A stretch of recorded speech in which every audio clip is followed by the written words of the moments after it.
voin hi Sunday ania ei tuna hianin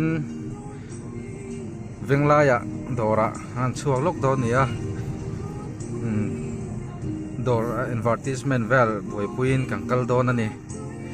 tuna hian college veng thuam loya mol sir kan thleng chawa ei Sunday ni apo motor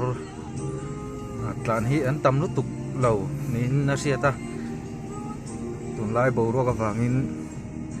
mi tei vak po mu tur anom vak lo ni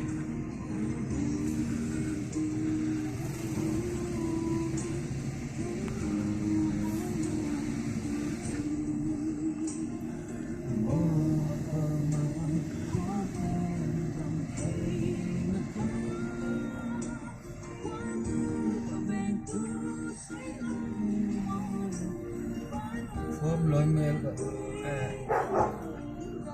hôm nay feel gần pel chứ thom loi feel kan pel chi a pian venglai kan lut chawanga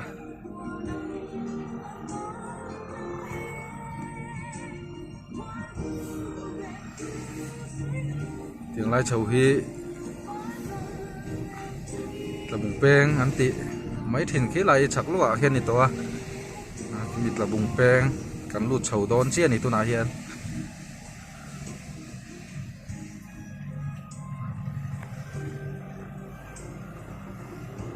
lai hi tlabung peng an ti mai a tlabung peng kual lai ni a tlabung peng atang hian helai bazar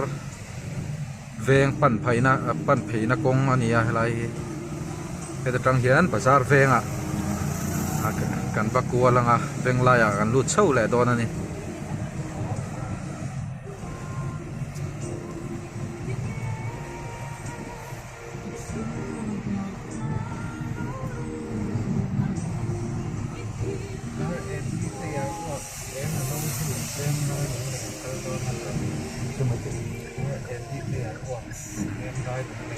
R&E Tire Works venglai tuna hian kangkal dona ador advertisement video shooting an nei lok don ani tuna hian kan thlen na road hi lunglei Saikuti Hall kami kong pui phei lai kha ni a motor tlan motor rom reng boka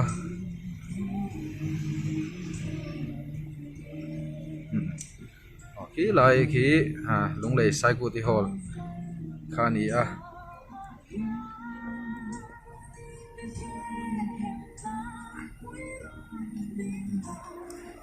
khi Saikuti Hall kha ni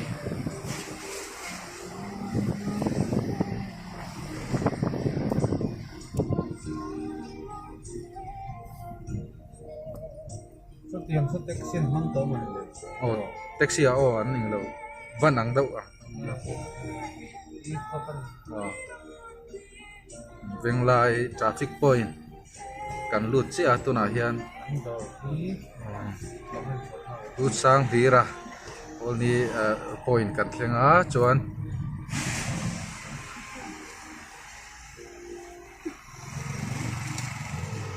kan mami motor lak lo a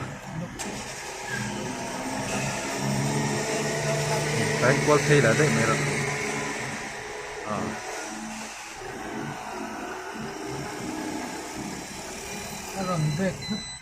yeah hi ador hi ki lai kan huang hian hei post office ania post office chak chia hi R&E ti kan hua emi signboard hi tire work ti R&E tire work ti hi ni na hian ador shooting kan nei dona ta hian motor ke chi rang le helmet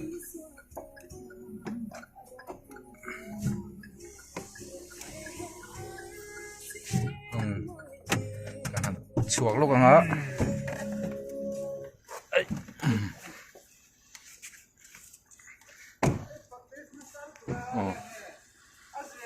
hi RNE tair ruak tu hi ni a helai hian motor ke chi hrang hrang tair chi hrang hrang bolero car bike scooty auto rickshaw thlengin an kol vek ani lai hmunah hian aizawl lampang te pawh rawn zin hunah pawh harsan na tawh helai hmun hi a in tan a in hawng reng ani tih kha ka rawn sawi tel hnal bawk ani.